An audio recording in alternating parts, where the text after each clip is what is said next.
Hello everyone, I am Sunita Yadav, your science teacher. In today's class, we discuss chapter number 13, Fun with Magnets. Today we started some introduction about magnet, a short revision, then after we take a new topic. First point is magnet. What is magnet? A magnet is a material or object that produces a magnetic field. Magnet क्या होता है? एक material होता है जो क्या करेगा? Magnetic field वहां पर प्रोड्यूस होता है, मैग्नेटिक फील्ड प्रोड्यूस करता है, उसी को हम क्या बोल देते हैं? It is a magnet. Clear? The magnetic field is invisible. जो मैग्नेटिक फील्ड होता है, सपोज करें कि कोई भी मैग्नेट है ना, ये जो मैग्नेट है इसके बिल्कुल सराउंडिंग तक, यहाँ तक कोई भी ऑल पिन या कुछ भी मैग्नेटिक मटेरियल रखते हैं, उसको अट्रैक्ट कर लेता है. तो ये चीज क्या होगी? उसका मैग्नेटिक फील्ड हो गया. लेकिन क्या विजिबल होता है क्या कि हाँ यहाँ तक मैग्नेटिक फील्ड है, यहाँ तक हम पिन रखेंगे तो वो जो भी आयरन पीस है उस पर अट्रैक्ट हो जाएगी? नहीं ना. तो जो भी मैग्नेट होता है उसका मैग्नेटिक फील्ड जो होगा वो क्या होगा? इनविजिबल होगा. Clear? But it is responsible for the most notable property of a magnet, a force that pull on a ferromagnetic material. Ferromagnetic material means ये उन materials को अपनी तरफ attract करता है, जैसे example such as iron, attract, repel and other magnets. ये सब चीजें जो होती हैं, आयरन, निकल, कॉपर, ये कौन से मटेरियल होते हैं बेटा? फेरोमैग्नेटिक मटेरियल्स होते हैं. क्लियर? ओके. डिस्कवरी नेक्स्ट हमने रीड किया था कि हाँ मैग्नेट की डिस्कवरी किस तरीके से हुई थी. तो फर्स्ट हम इसमें रीड करें. It is said there was a shepherd name Magnus. एक शेपर्ड का नेम मैग्नस था, who lived in ancient Greece, जो एंशिएंट ग्रीस में रहता था. He used to take this herd of sheep and got to the nearby mountain और grazing. वो अपनी हर्ड हर्ड था शिप का और गॉड का, उसको माउंटेन्स पे ग्रेजिंग के लिए लेके जाता था. ठीक है. He would take a stick with him to control his herd. वो अपने साथ में एक स्टिक रखता था इन सब चीजों को कंट्रोल करने के लिए. The stick had a small piece of iron attached at one end. तो उन्होंने देखा कि उनकी जो स्टिक थी उसके एक तरफ क्या था? आयरन का पीस था. तो एक दिन उन्होंने देखा कि एक रॉक के पास में जब उन्होंने उसको रखा हुआ था तो वो रॉक जो है उस आयरन पीस को क्या कर रही थी? अपनी तरफ अट्रैक्ट कर रही थी. One day he was surprised to find that he had a pull hard to free his stick from a rock on the mountainside. उन्होंने देखा कि वो उसको स्टिक को हटाने के लिए बहुत उन्होंने पुल हार्ड किया, मतलब बहुत जोर लगाया, तब वो स्टिक वहां से हटी. It seem as the stick was being attracted by the rock. बिल्कुल वैसा था कि जैसे वो रॉक जो है अट्रैक्ट कर रही है किसको? स्टिक को. The rock was a natural magnet. वो जो रॉक थी वो क्या थी? नेचुरल मैग्नेट थी. And it attracted the iron tip of the shepherd stick. जो क्या कर रही थी? एक नेचुरल मैग्नेट थी जो आयरन टिप को क्या कर रही थी? शिपर्ड की जो स्टिक थी उस पे जो आयरन टिप था उसको अपनी तरफ अट्रैक्ट कर रही थी. It is said that as how natural magnet was discovered. तो ये एक पूरी स्टोरी है कि कैसे नेचुरल मैग्नेट जो है वो डिस्कवर हुई थी. Clear? Next is magnetite and lodestone. अब उस रॉक को हम क्या बोल रहे हैं? मैग्नेटाइट भी बोल रहे हैं और लॉडस्टोन भी बोल रहे हैं. रॉक तो लॉडस्टोन है, लेकिन उसका नाम मैग्नेटाइट किस वजह से पड़ा? क्योंकि मैग्नेस ने उसको क्या किया था? डिस्कवर किया था. एक सेकंड थ्योरी और चल रही है साथ में कि भाई वो मैग्नीशिया के अंदर मिली थी, इस वजह से भी उसको क्या बोल दिया है? मैग्नेटाइट. तो ये दोनों स्टोरी चलती है कि मैग्नेटाइट वर्ड जो है मैग्नीस के नेम से पड़ा है या मैग्नीशिया के नेम से पड़ा है. दोनों बातें आपकी बुक में भी लिखी हुई है. Okay. In magnesia rock contain large number of black stone. Magnesia के अंदर लार्ज नंबर में इस तरीके के ब्लैक स्टोन्स थे, which had a power to attract the piece of iron. जिनके पास इतनी पावर थी कि वो आयरन के पीस को अपनी तरफ क्या कर सकते हैं? अट्रैक्ट कर सकते हैं. Okay. The black stone came to be known as lodestone or the leading stone because of the way it could be used to find direction. ये जो ब्लैक स्टोन था इसको एक अदर नेम और क्या था? इसको और एक कौन से नाम से जानते हैं? It is a Lord stone. The Lord stone का मीनिंग क्या होगा? The leading stone. Why it is called a leading stone? Because ये क्या है कि डायरेक्शंस को वे करने में, बताने में काम कर सकते हैं हम इसके साथ में. तो lodestone, the leading stone. Okay. Today it is known as a mineral magnetite. आजकल के दिनों में अभी अपन इसको मिनरल मैग्नेटाइट बोलते हैं, जिसका फॉर्मूला Fe3O4 होता है उस लोड स्टोन का.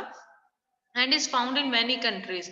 ये तो मैग्नीशिया की बात हो गई, लेकिन अब ये काफी कंट्रीज में फाउंड होता है। नेक्स्ट हमने जो टॉपिक किया था magnetic and non magnetic material substance किया था। Material which get attracted toward magnet are called magnetic material. What is magnetic material? Materials which get attracted toward magnet are called magnetic material. For example copper, iron, nickel. Clear? Next one, magnet can attract और repel other. जो magnet है वो attract कर रही है और क्या कर रही है? रिपेल कर रही है किसको? अदर को। Magnet can attract any magnetic material even if it is a magnetise. इसको भी क्या बोला जाता है? मैग्नेटाइज बोला जाता है कि भाई मैग्नेट एक अदर मैग्नेट जो है उसको या तो अट्रैक्ट कर रही है या रिपेल कर रही है। तो ये प्रॉपर्टी भी मैग्नेटाइज की इंक्लूड, मैग्नेटिक मटेरियल ही ऐसा करता है। If it is not magnetised, अगर मैग्नेटाइज नहीं होगा तो ये इस तरीके की प्रॉपर्टी भी नहीं रखेगा। Clear? Non magnetic material such as wood, paper, plastic, most metal does not get attracted toward magnet. काफी सारे मेटल्स हैं या नॉन मेटल हैं जो मैग्नेट की तरफ अट्रैक्ट नहीं होते या मैग्नेट को अपनी तरफ अट्रैक्ट नहीं करते हैं, तो all are non magnetic material. जैसे हमने कल लेदर भी पढ़ा था, लेदर क्या होता है? नॉन मैग्नेटिक मटेरियल होता है ना। अब पेपर है तो पेपर भी नॉन मैग्नेटिक मटेरियल है, प्लास्टिक जो है वो भी नॉन मैग्नेटिक मटेरियल है। It's clear? तो ये अपन ने लास्ट टॉपिक किया था magnetic and non magnetic materials. Magnetic and non magnetic materials जो हैं, क्लियर हुआ? जो आयरन के पीस को, मैग्नेट के पीस को अपनी तरफ अट्रैक्ट करते हैं, these are a magnetic material. लेकिन मैग्नेट एक दूसरे को रिपेल भी कर सकती है। ठीक है? नेक्स्ट, नॉन मैग्नेटिक मटेरियल की वो कुछ शो ही नहीं करते, ना तो रिपेल शो करते हैं ना अट्रैक्शन शो करते हैं, तो all are non magnetic material. Clear? Okay, new topic is okay, जो न्यू टॉपिक है हमें आज लेना है वो क्या है बेटा? यहां तक हमने नॉन मैग्नेटिक मैग्नेटिक मटेरियल तक कंप्लीट कर लिया था। ठीक है? Bujo has the question for you. A tailor was stitching buttons on his shirt. एक टेलर है जो स्टिच कर रहा है बटन को शर्ट के।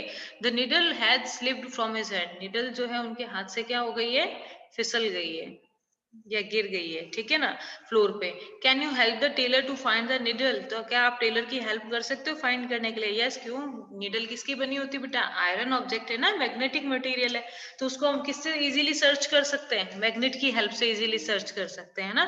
तो हम जहां पर वो गिरी होगी वहां पर मैग्नेट को करेंगे, इस तरह फैलाएंगे, उस तरीके से उसके ऊपर की तरफ पोर करेंगे, हिलाकर देखेंगे, तो अगर आयरन वहां पर जो निडल होगी वो किससे स्टिक कर जाएगी? अपने मैग्नेट से स्टिक कर जाएगी। ठीक है? इसी बेसिस पे हमारी नेक्स्ट एक्टिविटी है एक्टिविटी थर्ड, रब a magnet in a soil, sand और सॉइल। देखिए हम रब करते हैं मैग्नेट को सॉइल के ऊपर। पुल आउट द मैग्नेट, अब उसको क्या करो? बाहर निकाल लो मैग्नेट को। Are there some particles of sand और soil sticking of the magnet? कुछ पार्टिकल्स आप देखेंगे कि उस मैग्नेट के ऊपर क्या हो जाते हैं? अटैक स्टिक हो जाते हैं, चिपक जाते हैं, है ना। Now gently shake the magnet to remove the particles of sand और सॉइल। आप धीरे धीरे उस मैग्नेट को हिलाओगे तो कुछ सॉइल के या सैंड के पार्टिकल्स भी जो चिपक गए हैं वो अपने आप ही हट जाएंगे। And are some of still sticking to it. आप जब उसको हिलाकर ऐसे साफ करोगे तो आप देखोगे काफी सॉइल पार्टिकल्स तो अपने आप ही हट गए वहां से, लेकिन अभी भी कुछ पार्टिकल्स जो है वहां पर स्टिक किए हुए हैं। ये कौन से पार्टिकल है? ये छोटे छोटे स्मॉल पीसेस आयरन के जो हैं, जो कहाँ पर होते हैं? सॉइल के अंदर होते हैं। वो उस आयरन मैग्नेट के ऊपर क्या हो जाएंगे? स्टिक हो जाते हैं। Okay, through such activity we can find out whether the soil or sand from a given place contain particle that have iron. इस एक्टिविटी को हम वहां कर सकते हैं जहां सॉइल के अंदर आयरन पार्टिकल्स प्रेजेंट होते हैं। Try this activity near your home. आप इस एक्टिविटी को अपने घर के पास में, स्कूल के कैंपस में, है ना, और जहां पर भी आप हॉलीडेज में विजिट करने जा रहे हैं वहां के एरिया में इस एक्टिविटी को कर सकते हो। Does the magnet with iron filing sticking to it? सब पर क्या होगा? जो भी आयरन होगा वो उनके ऊपर स्टिक होगा।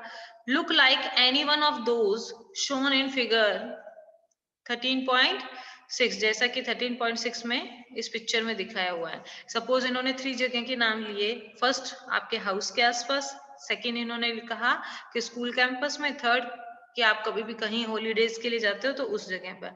तो आपको ये 3 तरीके से बार मैग्नेट दिखाई दे रही है और आपको इसमें जो ब्लैक कलर के पार्टिकल्स दिखाई दे रहे हैं, ये क्या है? आयरन फिलिंग है। मतलब आयरन के छोटे-छोटे पार्टिकल्स जो सॉइल के अंदर होते हैं ना, ये वो है।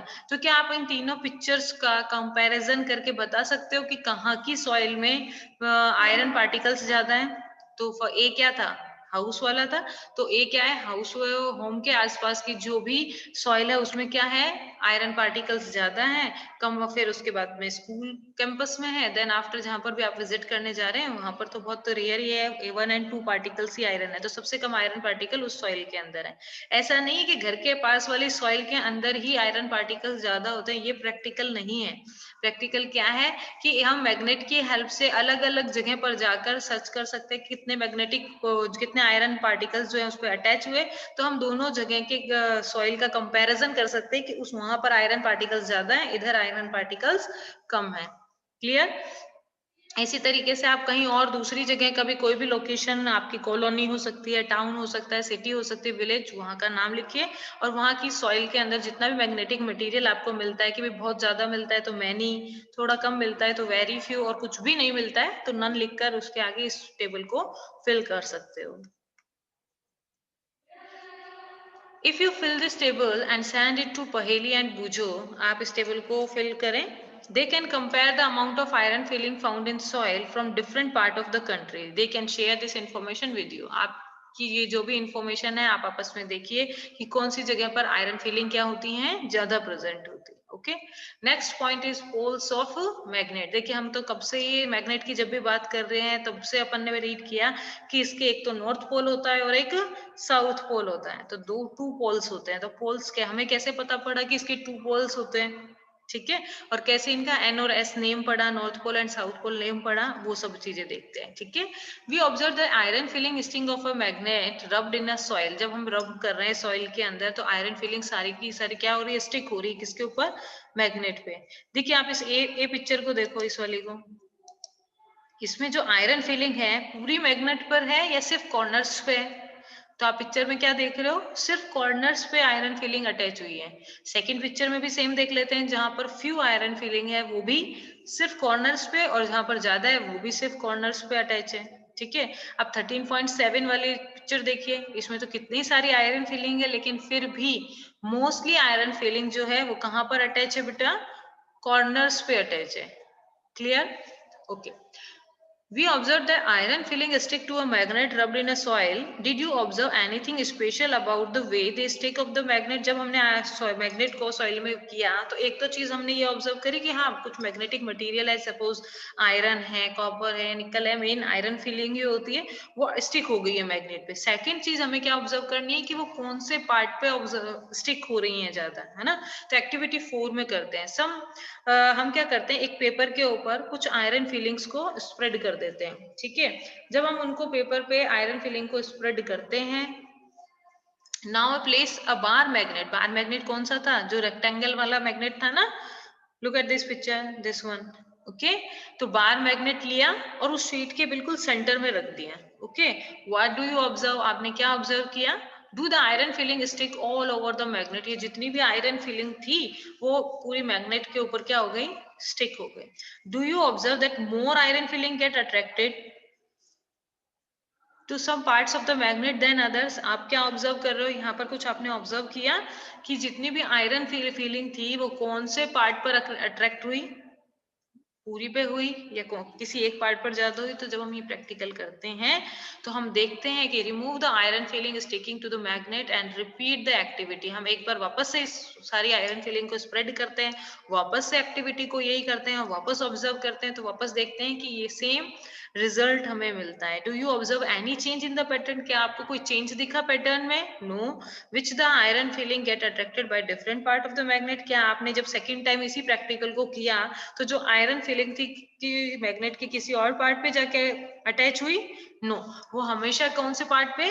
कॉर्नर्स वाले पार्ट पे अटैच होती है। You can do this activity using pins, iron nail. आप इसी एक्टिविटी को पिन के थ्रू कर सकते हो, आयरन नेल के थ्रू कर सकते हो, आयरन फिलिंग से किया, and also with a magnet of different shape. आप दूसरी डिफरेंट शेप के मैग्नेट्स पे भी ये चीज कर सकते हो। Draw a diagram to show the way iron filing stick to the magnet. आप इस डायग्राम को जैसे जैसे आयरन फिलिंग स्टिक मैग्नेट से ड्रॉ मतलब स्टिक हो रही है, इस डायग्राम को ड्रॉ कीजिए।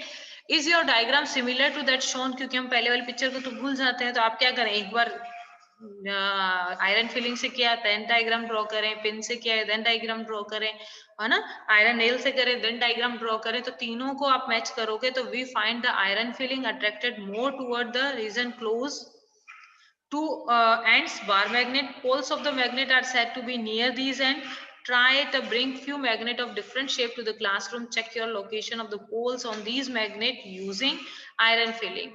Can you now mark the location of poles in the kind of magnet shown in 13.4? तो इससे क्या हुआ कि इससे क्या चीज फिक्स कर सकते हैं कि हमें पता पड़ रहा है कि जो मैग्नेट है उसमें कितने पोल हैं, 2 पोल हैं। ठीक है, अब इनसे हमें डायरेक्शन पता कर सकते हैं, इसीलिए फिर इनको नेम आगे दे दिया था north pole and south pole. Clear?